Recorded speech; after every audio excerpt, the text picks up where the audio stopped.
9 March স্বাভাবিক নিয়মে দেগু শহরে অতি দরিদ্র পরিবারে জন্মগ্রহণ করে এক শিশু, যার নাম রাখা হয় মিনেউরি, যাকে আমরা ভালোবেসে সুগাও বলে থাকি।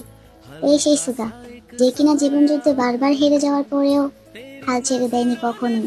নিজের স্বপ্ন পূরণ করার জন্য প্রতি মুহূর্তে যুদ্ধ করেছে জীবনের সাথে আর বাস্তবতার সাথে।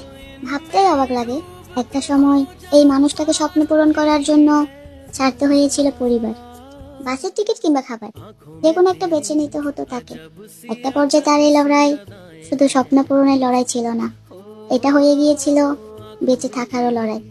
তার এই কঠোর পরিশ্রমের কারণেই আজ অর্জন করেছেন সাফল্যের উচ্চ স্থান। আজ আমাদের সেই সুগার জন্মদিন। আল্লাহর কাছে দোয়া করি, আল্লাহ যেন আমার বিল্লুটাকে সারা জীবন ভালো রাখে। Happy birthday সুগাজি।